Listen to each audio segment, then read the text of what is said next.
morning, everybody. Gathered here at the Bechtel boardroom and online. I'm Carl Dye from Tridec.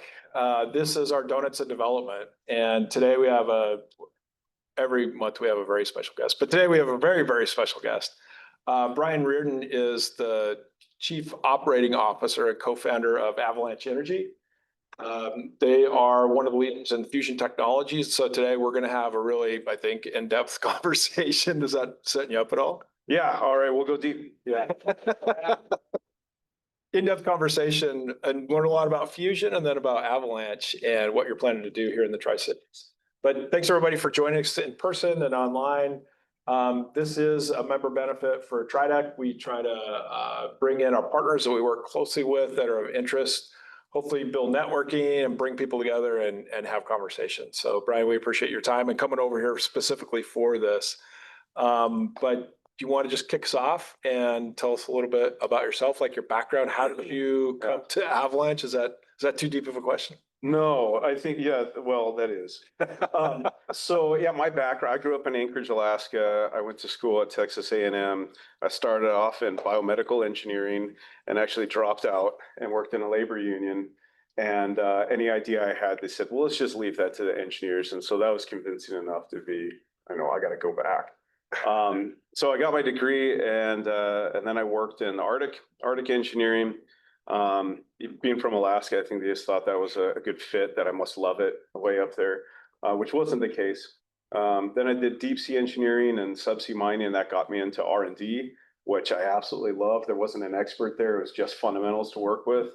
I got into Blue Origin back 2015, kind of developing clean sheet stuff with Jeff Bezos and what turned out to be my co-founder. So I was the more kind of engineering, build the team, break it down. What are the specialists? How are we going to execute on this thing? And he was the computational physicist for launch and reentry stuff. And so we wrote a bunch of presentations that had or memos for Jeff on how we're going to execute something and what the idea is. And that was really empowering, working around a crew of people that said, like, well, forget whatever else has happened in the past. Let me hear what you have to say. Yeah. Let's look at the fundamentals here, and we'll, just kind of bring it into a murder room. It's like, why will this not work? It won't be because it hasn't been done before. That's off limits. That's not a phrase you use. And that was super empowering. So yeah, I can keep going. You're doing great.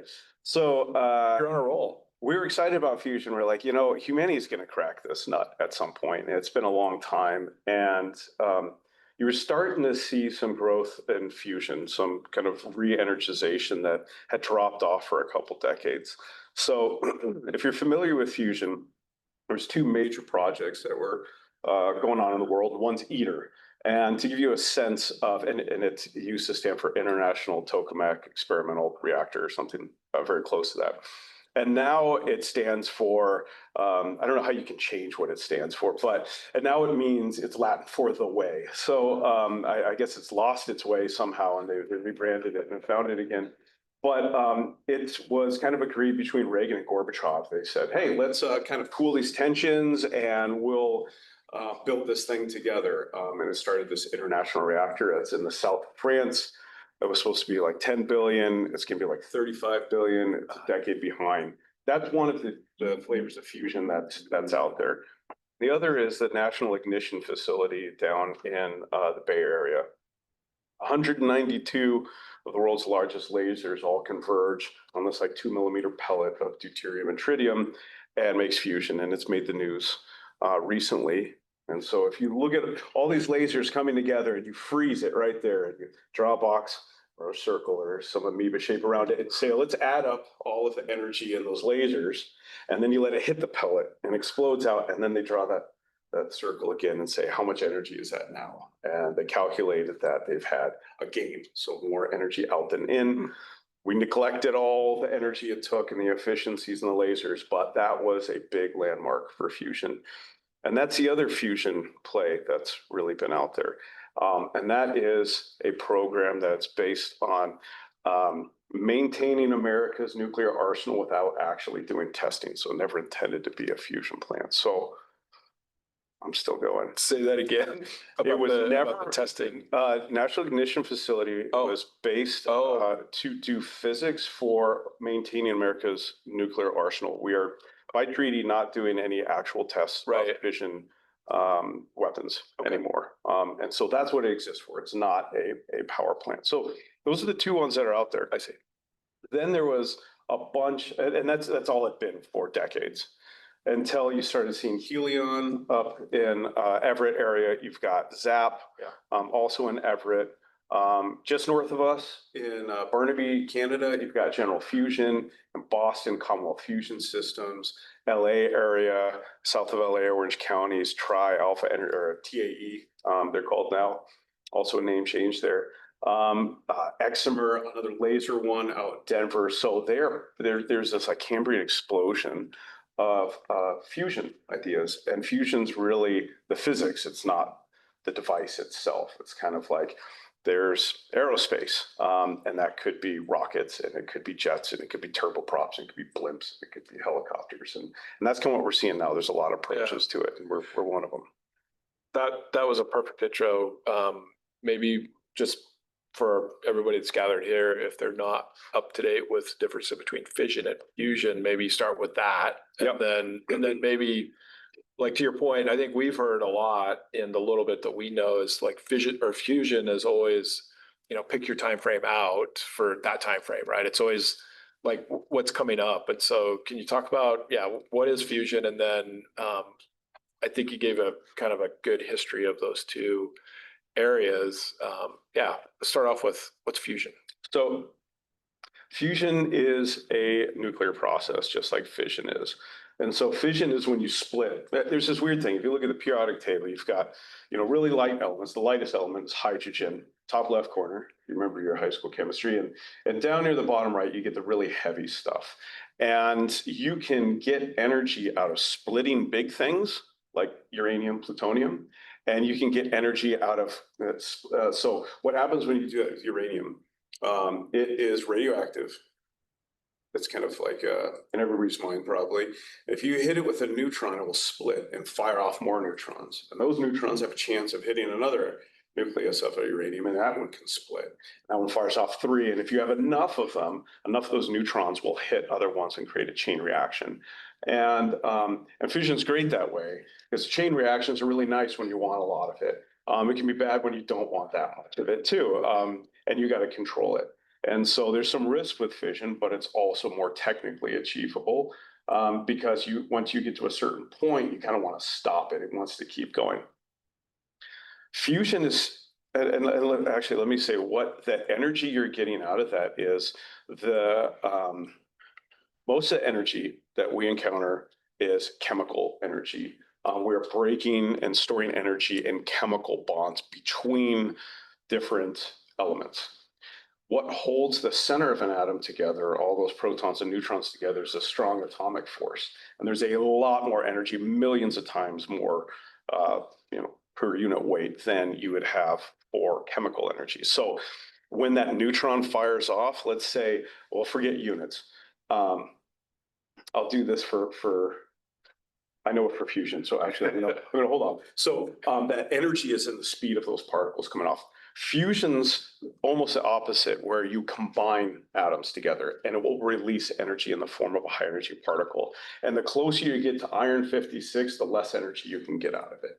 So that's where like everything kind of wants to converge. That's the low energy state for this nuclear process. For fusion, if you took, this is the analogy I was going to use, we're going to forget units. We're going to take 50, or I'll use 65, I'll use it almost exactly, 65 of this energy in a particle to hit another particle. And if they fuse, the energy that comes off is 3.2 million on one particle, and it's 14.1 million on the other particle. So you can see what that amplification is, and that is millions times more. So fusion is that combination of them. And it is easier the lighter they are. So when you hear about fusion, you usually hear about hydrogen isotopes. Isotope has a different number of neutrons on it. And you hear about deuterium and tritium, and those are just hydrogens With one extra neutron is deuterium, with two extra is tritium. Got it. I was going pretty deep. No, I appreciate that. And I think you put it in terms that even I can understand. So I appreciate that. A lot of the excitement, I think, around fusion and the other companies you talked about, and I just went to Fusion Week last year in Everett and in Seattle, and so kind of heard a little bit more about like Helion and Zap and General Fusion, but it feels like those companies are going after a commercial stage fusion reactor that could lead to electrical generation. And I think I think the state's excited about that. I think the federal government's excited about that. Can you talk a little bit about that? I mean, when that energy's let off of those two particles with the huge amplification, I assume that it's making heat. That's the energy that they're going to turn into steam and turn a turbine. Is that kind of where those companies are going? Is that kind of the traditional commercial application? Yeah, that would be the traditional one. Okay. And partly because fusion reactors have traditionally been very, very large. They're not going to be transportable. To get them to work, they've got to be big. Yeah. And then what big energy generating device that doesn't move? What is the analog right now? It's a power plant. So they're going to make power plants. Okay. There are different fusion fuels. You can combine different things. The hydrogen isotopes are the easiest. They fire off a high energy neutron. A neutron, as the name suggests, doesn't have a charge to it. It's neutral. Most of matter is empty space. You've got the center of an atom here. You've got an electron over here, electron negative charge, the nucleus over here, positive charge, and everything in between is empty. Most matter has a charge, and so it interacts with that whole sphere that those things describe. A neutron does not interact with it. This is why you hear about shielding a lot of lead. You need really, really dense stuff and a lot of it to stop neutrons. Yeah. And neutrons do weird things that can be useful and they can be damaging. They can activate stuff and make things radioactive that you don't want radioactive. So only way to get energy out of something that makes neutrons is to stop it in a thick something, and it will thermalize. It will convert its kinetic energy, its moving energy to heat, and then you extract it, as you said. Okay. Other fusion fuels like deuterium and helium-3 will fire off a high energy proton, which has a positive charge. Or there's other ones that fire off a high energy helium nuclei, has +2 charge. And you can, there's a few different techniques. When you have a moving charge, you can slow it down through a magnetic field and you can directly harvest that energy that forms that field. And that's something that Helion's doing. Okay. So there's some different flavors there. You change the fuel, you make it harder to achieve. It takes more energy to fuse those other ones. You don't have a greatest chance at fusion on them, but you don't have neutrons that don't have to have the big shielding, and you don't have to convert it to heat, potentially. So the Helion would be more or less like a direct transfer, like you're essentially making electrons move, which is what electricity is, right? Is electrons moving. And so you're using the discharge from the fusion reaction that kind of more transfers directly into making electrons move. Is that... Am I breaking it down too simply? No, you're right. If you have a moving charge, there are a variety of methods to direct convert it to electricity. Okay. An indirect conversion would be making it something hot, and then you run like steam, and you generate steam and you turn the turbines. So, I mean, that's our traditional way of thermal plant. Yep. So most are starting there. Yeah.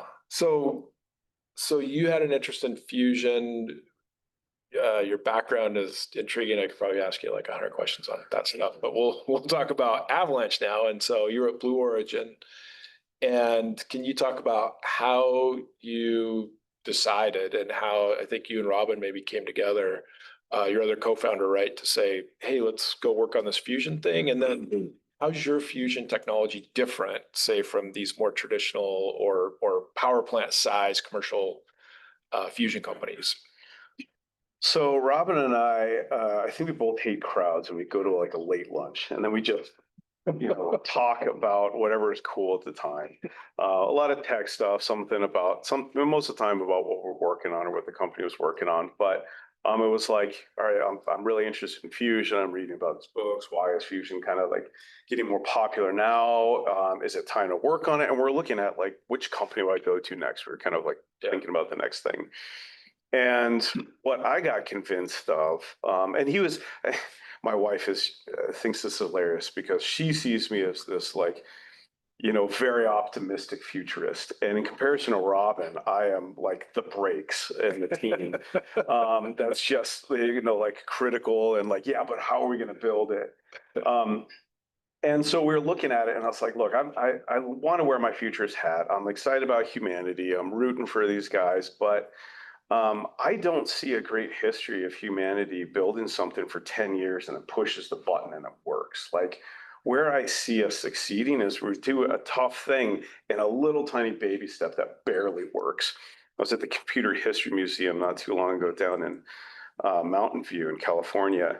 And like some of those first like they were made of wood. Like you just like they say like pioneers of computing. It was like I can see them going outside and chopping down a tree and making a computer out of it. It was just so different from these clean rooms we see now. And that's how it started. It was little tiny steps that showed some sort of progress that got confidence in what they were doing and maybe added some value. Nobody's playing Pong now, but at one point that was a rage because that was a little bit better than what they had before. And so I was like, that's what we need to do. I would have a really hard time working for a decade somewhere. And I'd be so afraid to push that button, turn this thing on, because there's no supply chain for this stuff. Like ITER and a Japanese tokamak, this is big toroidal, big donut type machine. They crack something that where the cryostat that chills their magnets, and it's like down for 2 years. I was like, that's terrifying to me. And so I don't want to be afraid to break stuff. I think that's how we learn really fast. So we said, number one, for R&D to be able to get there, I need to shorten my timeline between idea and execution in the test. What is the best way to do that? And it's like, it's got to be small. I got a better supply chain. I've got tools that can do it. I don't hire civil engineers and get crane lift plans for it. Like, 1, 2 lift. All right, move it over. Like that's like the kind of scale I want to work at. So for R&D, I think we have to have that. And then when it came to price, like in the end, somebody's going to claim the medal for first, fusion power. I would love it to be us. But I'm not that motivated by it.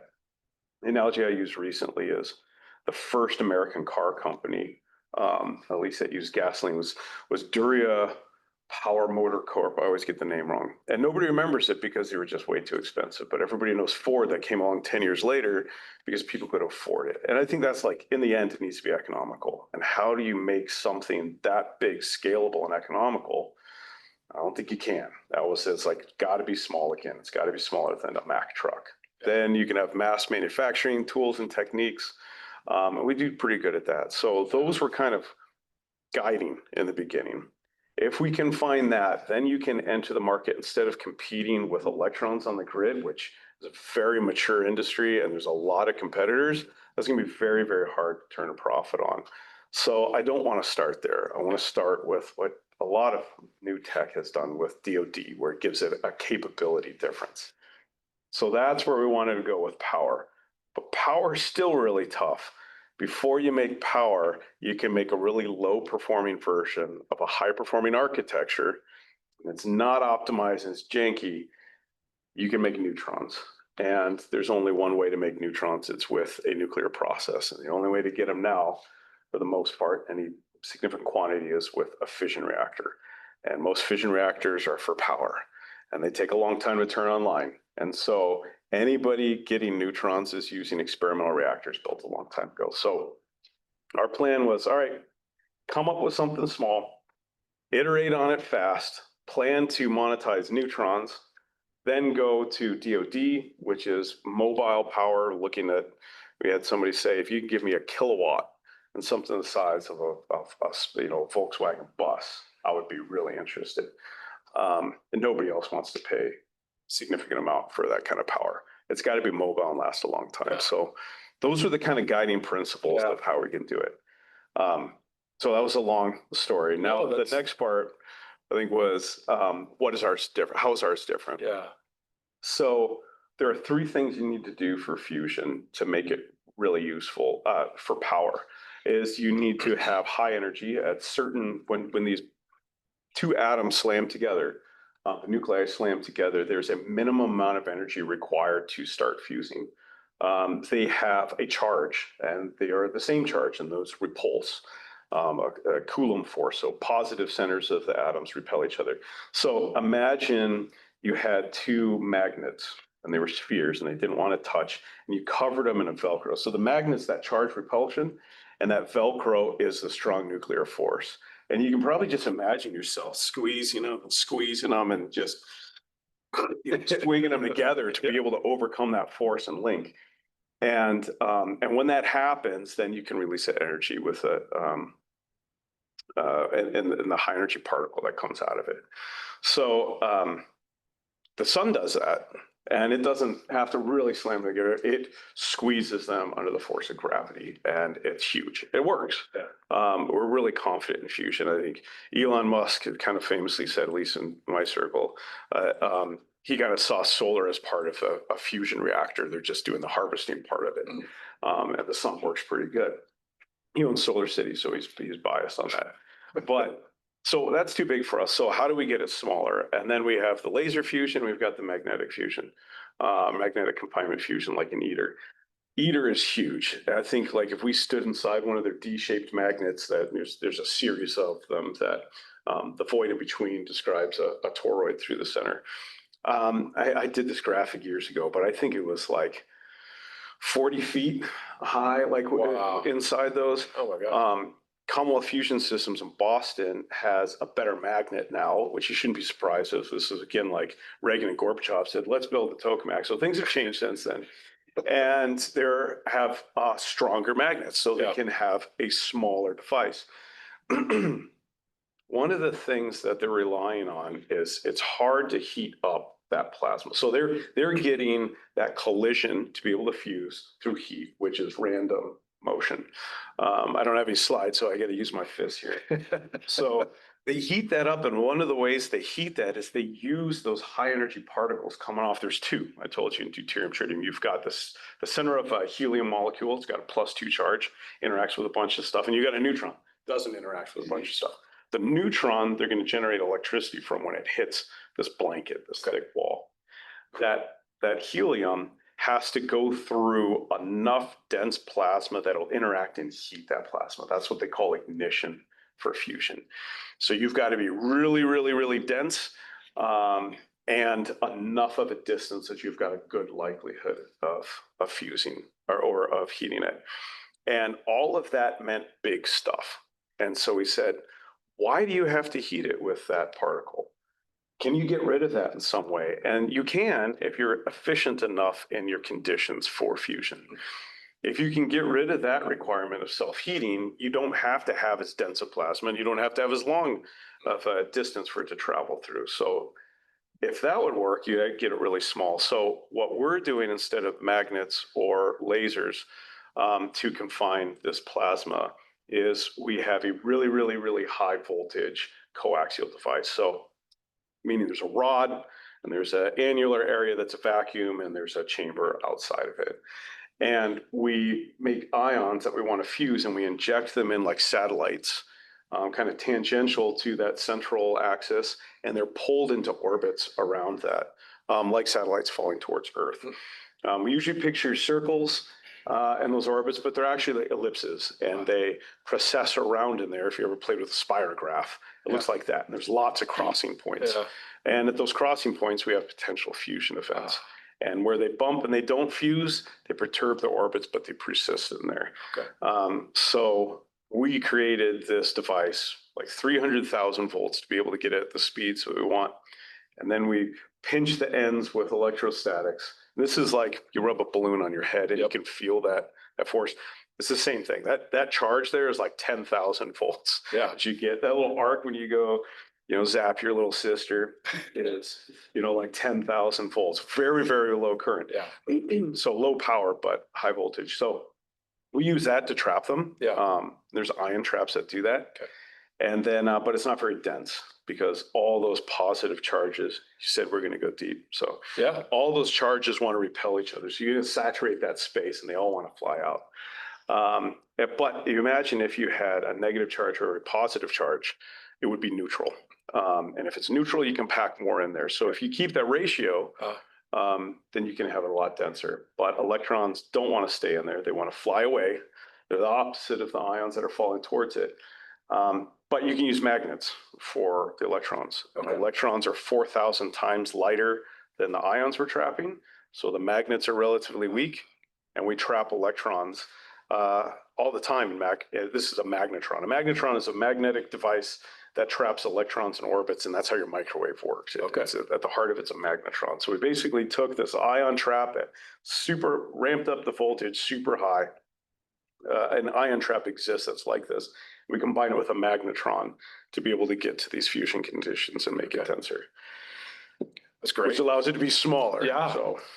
No, and I think that's kind of the niche of my question, because you guys have been very gracious to us since we got to know each other. I think our team's had 2 or 3 tours, and you guys have had open house like at Fusion Week and stuff. And so like every time we go there, number one, you guys grow, right? Like you're adding to all your machine centers and stuff like that. But it's so cool because I think you have 3 or 4 devices, you guys call them, and they're just like in a tool cage in a shop, right? And I think each one tests different parts of technology. And so what you just said helped me wrap my mind around what I've seen with that. I mean, you want to give us a description of like where you guys are at with current technology, maybe in your Tukwila facility, and like how you've broken those parts out to do specific R&D to say, I think it matches up with what you just said. Like, I can see that, like you guys do the small steps and you've broken it into separate devices. Kind of right. No, that's correct. Yeah. So, well, we've got like our analytical and theory kind of team that's working with the basic theory and equations to make sure everything's kind of making sense. And we have some tools and codes that we're developing ourselves to be able to pass to our simulations team. Now, these guys sends out, and gals, simulations to the cloud, and we run a lot of simulations there. And so how those simulations work, I actually posted something on it this morning at LinkedIn. Every one of these particles, or little clusters of them, if you take a time step, they move. But now that they've moved, they've created their own magnetic field, and the charge interactions between them change things, and then it calculates how they all worked, and then it does the next time step. And the computation, oh my gosh, the GPUs required to be able to do this costs a lot. And so your time steps, the amount that you can simulate, it takes a long time, and you want to shorten those. So you have an analytical tool that gives you a good idea of where to start for this simulation, and then we do simulations. And then when we think that we got something that's like, I think this is the next version of what we're doing, it took the lessons learned from our last experiment. We developed the experiment, which then we have to make the hardware to run the experiment. We have to run the diagnostics to understand what's happening in that device. And then we roll it back to the beginning, and we kind of do this spiral development. So we've got, 5 different test cells. So one makes the beam of ions that I told you inject in. So I said a satellite, but imagine like a stream of billions of satellites falling into Earth's orbit there. So it's kind of like that. So it's this beam of ions, and we have to make it the right current of them, so the right number of them.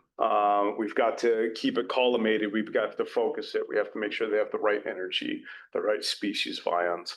And then can we steer it, and can we have it, at the right pressure that we want to have in the device? So inject the ions. Then there's a high voltage test cell that says, all right, I've got to not only have high voltage, but I have to have it in a very, very small space. So you imagine if I had, some voltage between my fingers here, it's going to be harder and harder to maintain that without arcing the closer and closer they get. So it's not just the high voltage, but how small everything is. And so they run tests on the electrodes, on the insulators, they arc it, things pop, things break pretty often. We finally got to 300,000 volts at very, very low power consumption after about 21 months and about as many devices to be able to get to that voltage. So that's a high voltage team. And there's 3 reactors. One that is loading the ions, getting them from the beam into the device. It's easy for me to say it falls in there. Doing it's another thing. So there's a device focused on that. There's a device focused on how long we can confine them in there.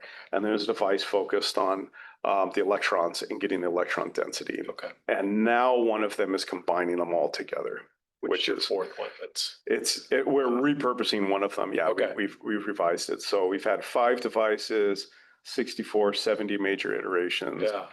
And now we're combining them. And the diagnostics basically to like look into this black box and know what's happening is you don't just get power, turn the thing on, it's like, oh, crank it, when's it got power? You're looking into a black box at relativistic particles and trying to understand how dense they are. So it's not an easy feat.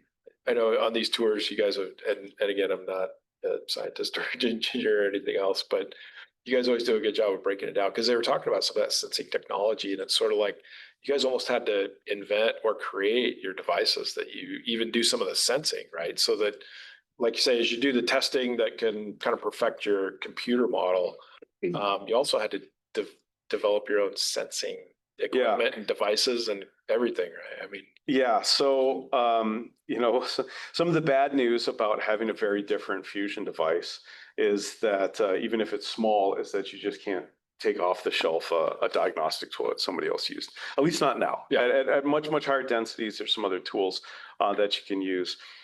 So what we've done inside our devices, we have separate little metal plates.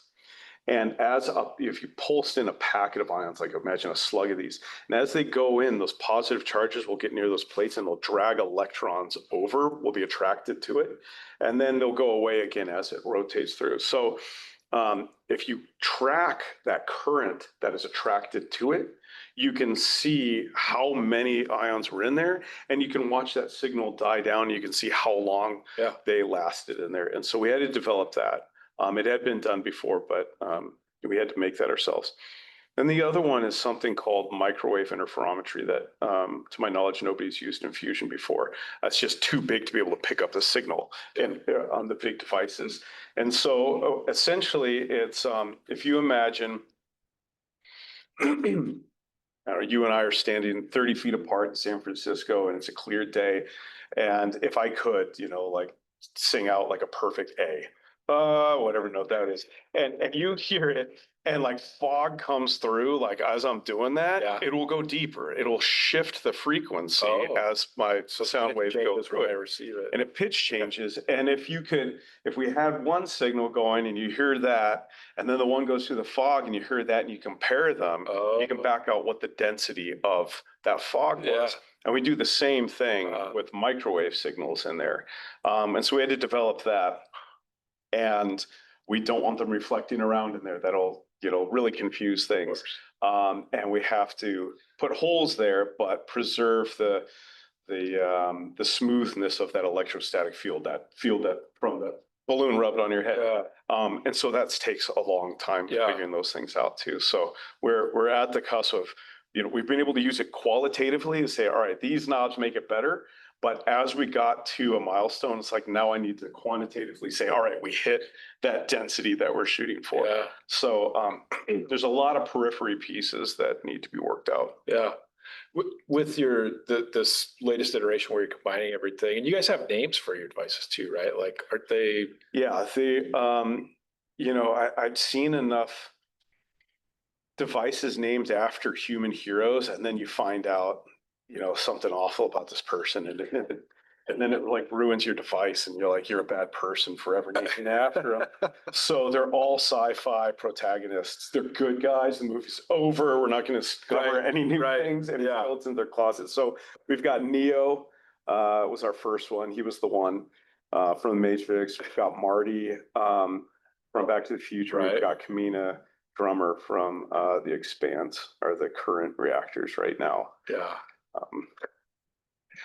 How about and I'm thinking about, again, like what's your next iteration, and then starting to talk about what you guys are developing as your Richland facility at Portobello property, and FusionWERX, I think is the name of it. But one of the things out of all of these things, to your point, I think you talked about it before, neutron sources that ultimately generating, and then even I think as a startup and your description of fusion, which helped me understand commercializing the technology. Like what, as a startup, obviously you get investors and you have this road to, cash flow and all these things that you work on as a startup. So where are you guys going? And then how does Richland, how does the Tri-Cities, feed into your business plan? Yeah. So, as I said before, we wanted to go to DoD for power, and then we want to mass produce. That's a ways out. Yeah. Hopefully not that far out, but making neutrons, a significant number of them, is nearer. And neutrons, we've got a real contrarian story I'm finding just about everything we do. But neutrons are a very strange thing. I said that they can fly through most matter. And so far, it just sounds like, all right, I don't want to get hit with neutrons. I mean, we're hit with them right now, but significantly enough to increase cancer chances. If you ever watched, oh man, it's about the Manhattan Project. You guys ever see this? They're playing with what they call the demon core, and they're shielding it, and suddenly, burst of neutrons comes out, and they get basically like a 3D sunburn. And so, neutrons can be very dangerous. You don't want them. So we usually think about it in terms of like shielding and protecting us from them. But what they can do is they can act like X-ray through metal. Because they go through so much stuff. So there is neutron imaging, and you can get images of things that you just cannot probe otherwise. Okay. There's also a variety of kind of touchless sensing. So when neutrons hit certain materials, they'll send back signature gamma rays at certain frequencies where you're like, oh, I know what material's in there. Or you can even hit fissile material, and you can create small amounts of fission that will send back signature energies of neutrons. And so they want to be able to fly these things and hit the ground like in the Crimea Peninsula and look for landmines, because you can get like underground, you can get deep penetration of neutrons, you can get these signals back. If a satellite has like fissile material, you can probe it and say like that's got something it shouldn't have. So there's some weird things you can do there. When a neutron sticks to the center of an atom, when that neutron's captured, there's a couple things that can happen. You can turn it into a radioisotope that is radioactive. There's a variety, there's different half-lives. It'll be long or short. It'll emit different particles. You typically see these in cancer diagnostics or treatment. And they won't last a very long time, but they'll make them by one way is by blasting with neutrons. There's also radioisotopes for power, like RTGs, radioisotope thermoelectric generators. That's why they say RTGs. That's how like the Mars Curiosity rover or the Voyager probe, how they're powered. And then there's other things where that's where it sticks, and then it radiates back out. But you can also transmute things, and what that means is alchemy. So you've got your periodic table, and you've got an element here. If you stick a neutron to it, and that decays, a neutron decays into an electron and a proton. Like, go figure, one negative, one positive, and you somehow get them crammed together. A neutron, if we had a neutron generator and we accidentally left it on over the weekend, we came back after a long weekend, there's not going to be neutrons everywhere filling up the room. They last for 15 minutes and they decay into a proton and an electron, which is a hydrogen. So, but if it sticks to something else, it can transmute it into another element. Lead to gold kind of thing, if you had enough neutrons. And that transmutation property can be used for a variety of different things. So my co-founder, and then lastly is the neutrons also damage stuff. They can damage computers, they can damage materials. And so my co-founder talks about FusionWERX, what we're doing out here, as kind of an analog to wind tunnel testing for hypersonics or aerospace, where you can create neutrons and you blast them and you see what those effects are on different materials, either activating them, making it radioactive, transmuting it, or damaging it. Just the energy of those neutrons will change how embrittle or change the crystal structure of metals and stuff like that. So we opened up FusionWERX to be able to start offering these services for neutrons. First one looks like it's going to be for transmutation, turning it into other materials. Just little trace amounts of it is what they need, and start learning how our devices last like which parts wear out, what gets damaged. Yeah. How do we have a parallel operations at the same time we continue our R&D? R&D gets to the next, upgraded device. We upgrade our operations. We can do what we're doing faster than before. So it took a week to be able to test this material. Now it takes a day. And how these things operate, like our confinement time's gone up 10,000 times, fold since we started. Our density's gone up, orders of magnitude. And so these jumps in performance can take something that makes economic sense at one rate. We hit that next order of magnitude and suddenly we can do it 10 times faster. So that's what we're trying to build, is the facilities that'll house those neutron sources.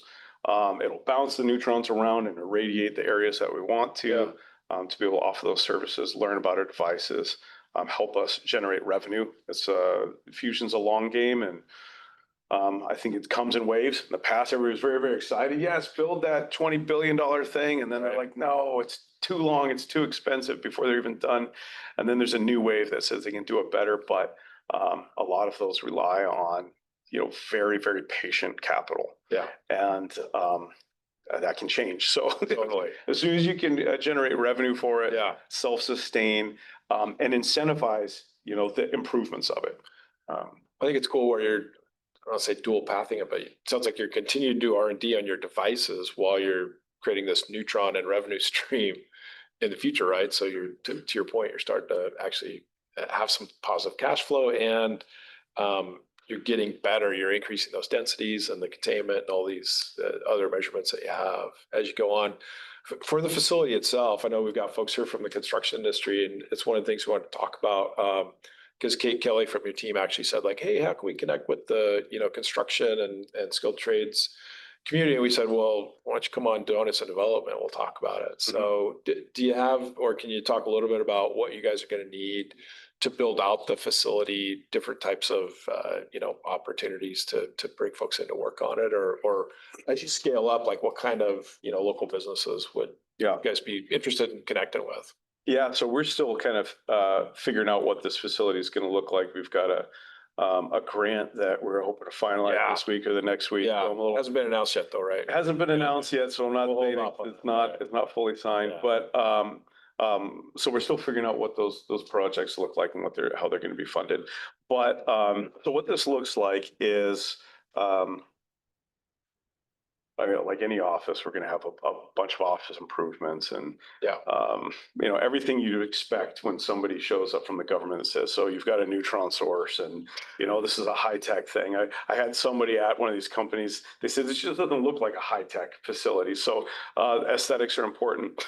But you basically have a vault that is going to be able to shield from radiation to keep it inside.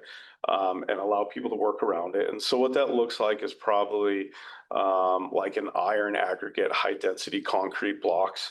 You don't want flat seams. You want to have some kind of corrugated shape to it so that you don't have shine through the gaps. Inside that, we've got moderators, which will kind of bounce around the neutrons and be able to focus them where we want to put them. And then there's a variety of tubes for the neutron sources and tubes for the things that you want to irradiate. And then there's all the handling of it. So you imagine a slug of material that goes in, you have to rotisserie it, like that one barbecue you're at that one time. That was really cool. And, you just get this even bake of neutrons all the way around it. And so then there's an automated system that would likely put those through and spin them. And then there's once they are finished, often they'll have to bake or they'll have to cool down. So there's some post-processing and handling there. So think clean rooms, think radiation rooms, like if you ever saw it, some hospitals or nuclear medicine will have these kind of facilities. So clean, white, robots handling a lot of this stuff.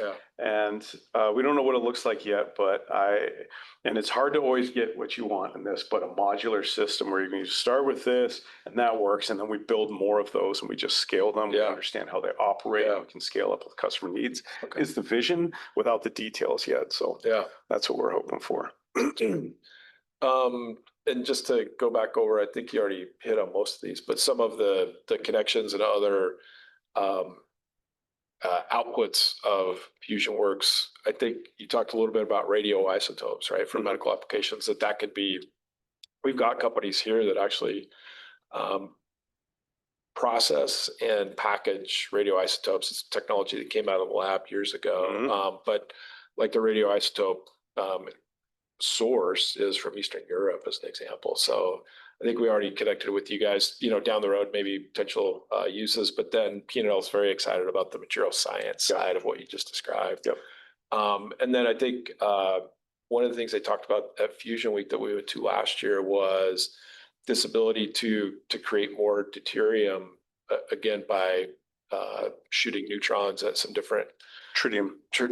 Making more tritium. Yep. Yeah, right. So there's all these things that could come out of it, right? That it's pretty incredible that connect to things that we already have here in the Tri-Cities, and then other opportunities that maybe we can help bring in other companies that would be like in your supply chain or your customers or ones like that. Yep. And then there's some partnerships there too. So what you mentioned is like you get the radioisotope from Europe. Yeah. But it's not very often perfect. You're going to spend forever irradiating it. You're going to convert some of it, and then some of it will decay. And at some point you go, all right, good enough. Now I'm going to use radiochemistry and separate them and get the purity that I want.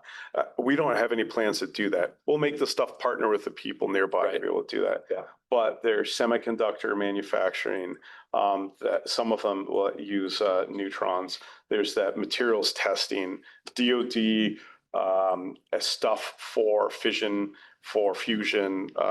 There's a lot of unknowns there because they don't have access to those high energy neutrons. And I didn't mention this before, all neutrons aren't created equal. The only way to accelerate them is a nuclear process. And once they're accelerated, you can slow them. So and you can't make them go faster.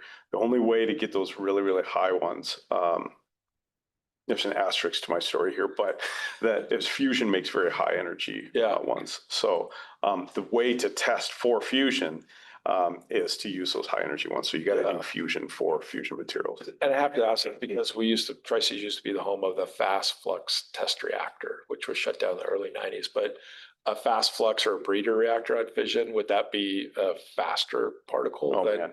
I think it is. Okay. I don't know. I'm just. A fast reactor, I believe, has the higher speed neutrons, but I'm outside my element. I'm way outside of my element. So. Well, I mean, I could have a whole day's worth of questions for you, but let's open it up to the folks that are here and see if there's any questions we can get into, or anybody that's online. If you're on social media, you can put your question in the comment, or if you're watching us on Zoom, you can use the question and answer feature. But do you have any questions for Brian? So Brian, everything I know about fusion, I learned right here today. So I'm sorry. No, it was great. What when you talk about the safety, the radioactivity, the safety, the waste, the regulation, you said, okay, you're gonna do this, and so we're gonna come in and start, put the white gloves on. How does this compare to fission?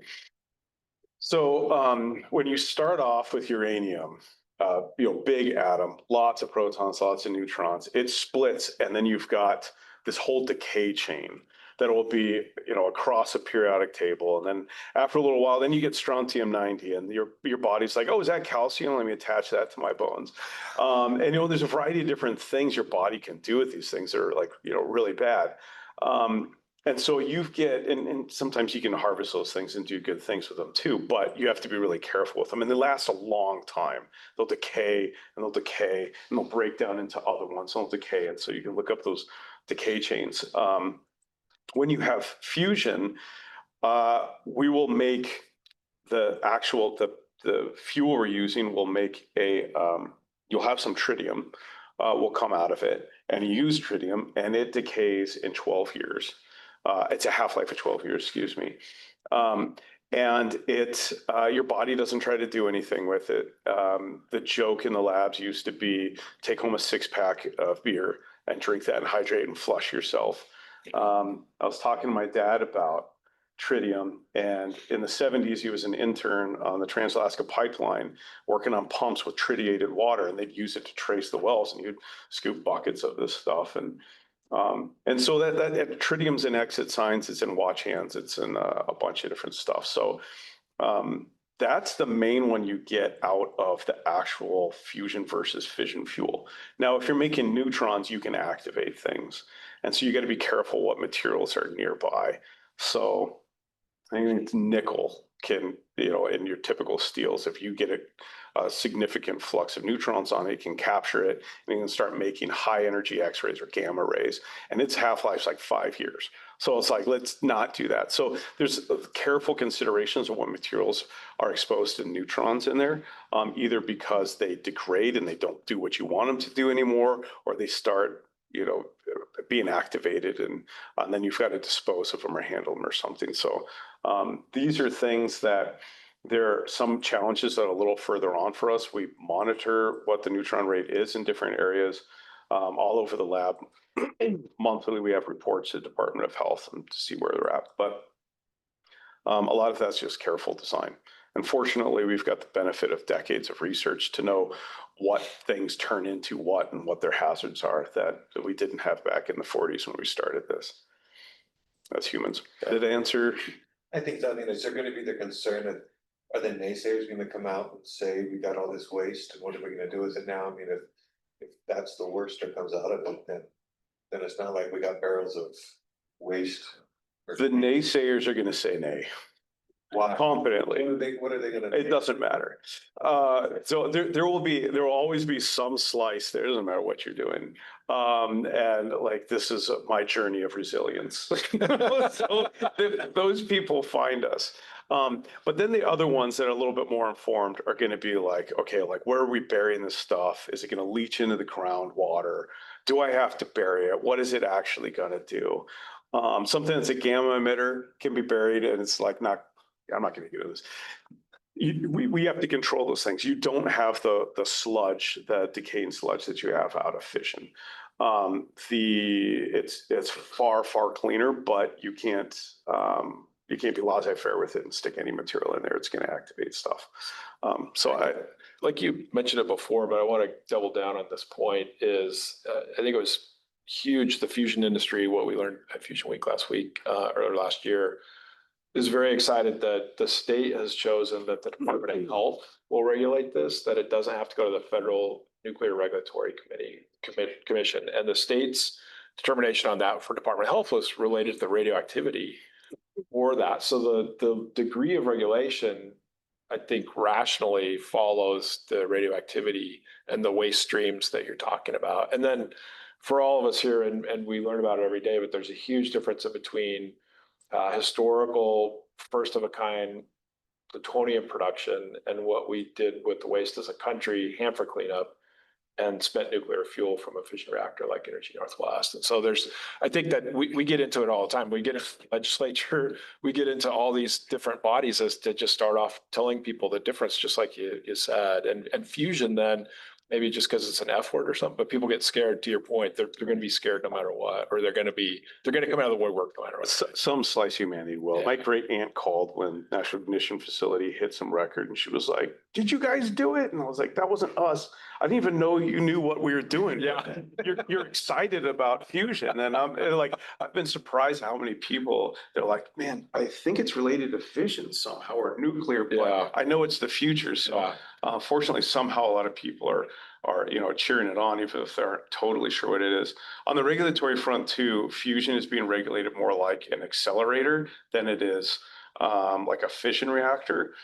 And also, it's probably good to note, I remember talking to DoD originally, it was like, what if somebody shoots your reactor, shoots holes in it? I was like, okay.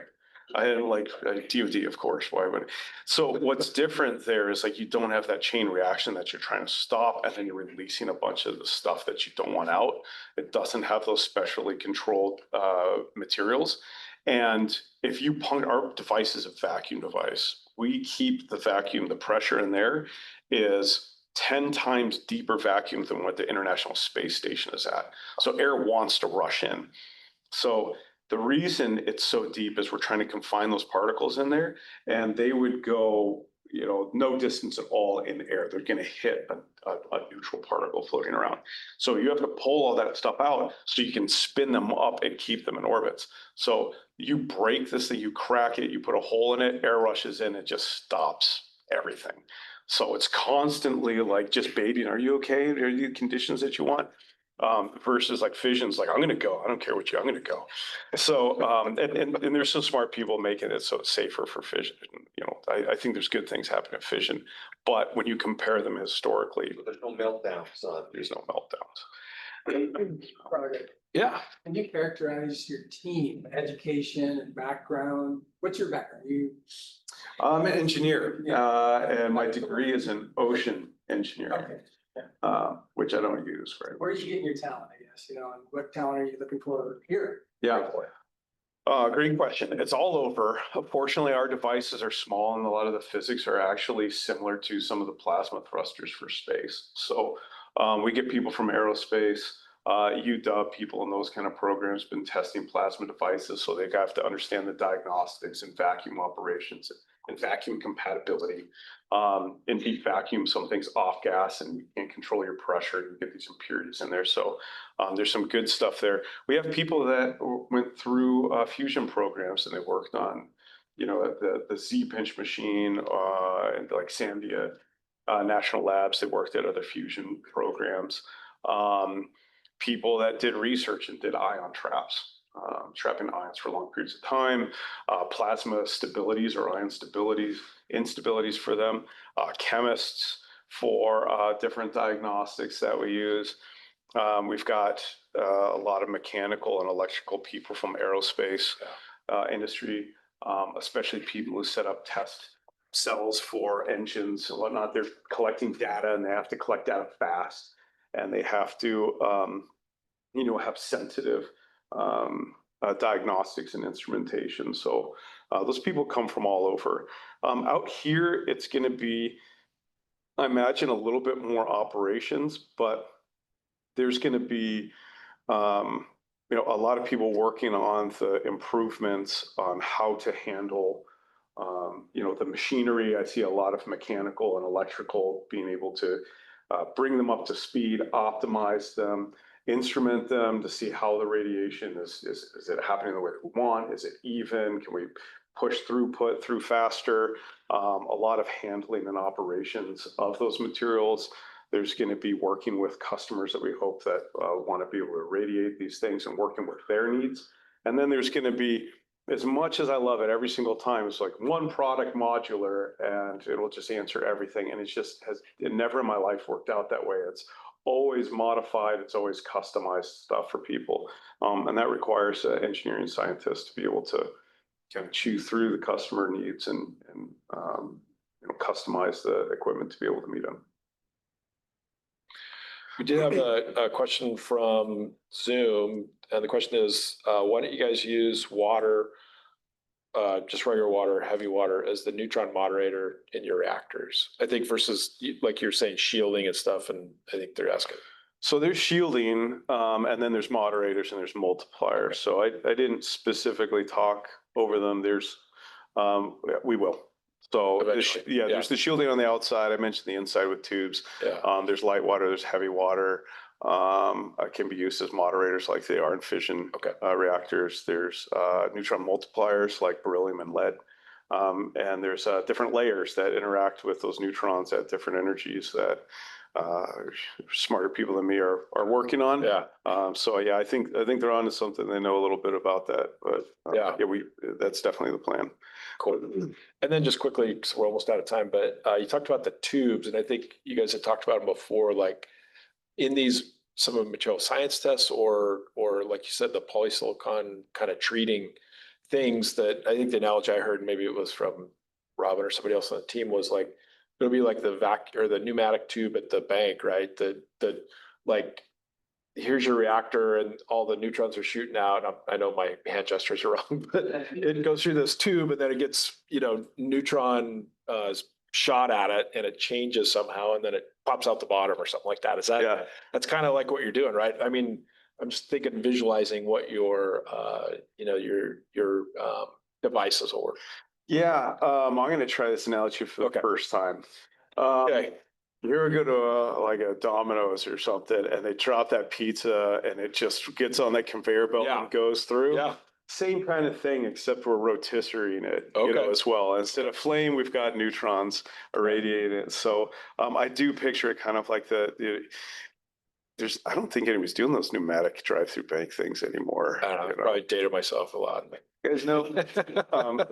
So yeah, you put like a slug of this stuff in there, and it would rotate Okay. and kind of Just kind of rotisserie on its way. Yeah. Okay. Because you want that even sample. You don't want to like pull a sample of it and it act, different than other parts. So when I think of an automated chain of this, there's probably robotic handling of these samples where humans can operate over here, Yeah.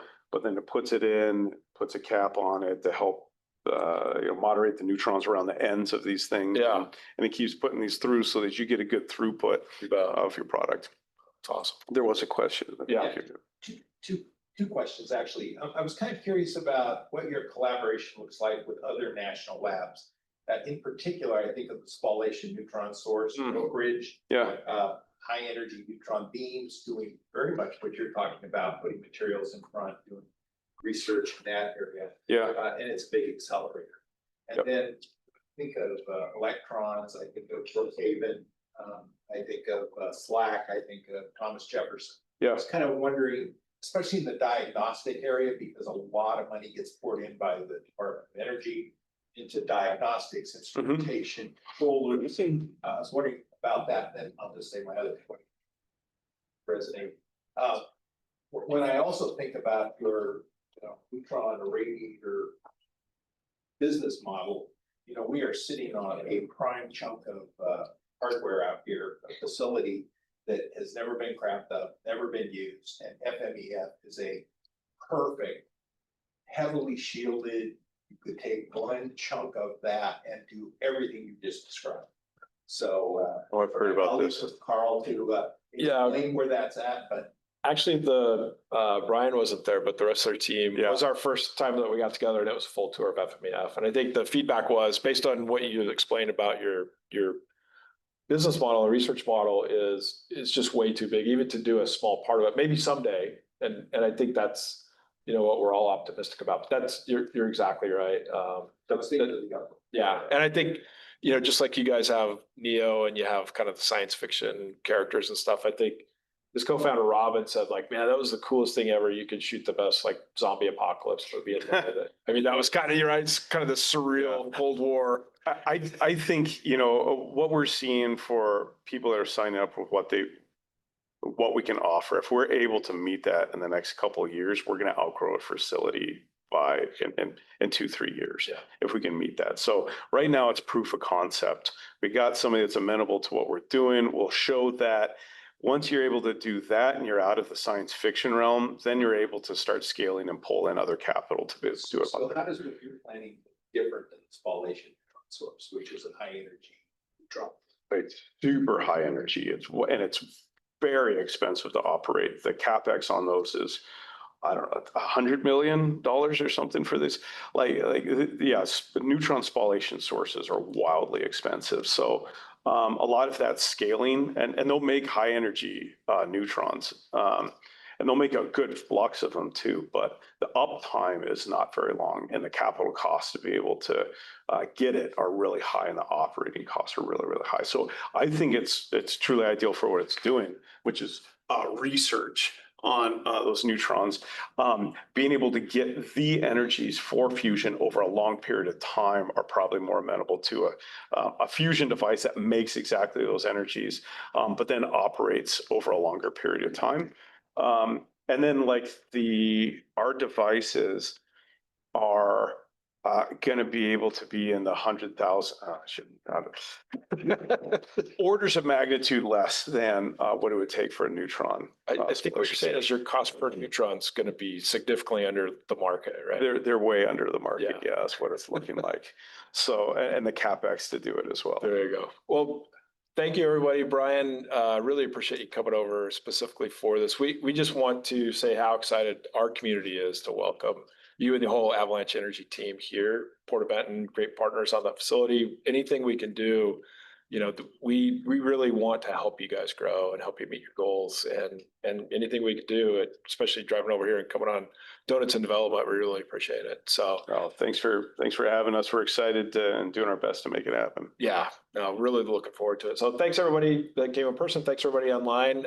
Next month, we'll be back on July 8th. We will have Christina Pierkic. She is I'm going to call her like the manager of the Federal Reserve Bank in Seattle. We'll talk about the economy, how the Fed tracks it, and, some things that she sees coming up with it. So Brian, thanks again for your time. Yeah, thank you. Thanks.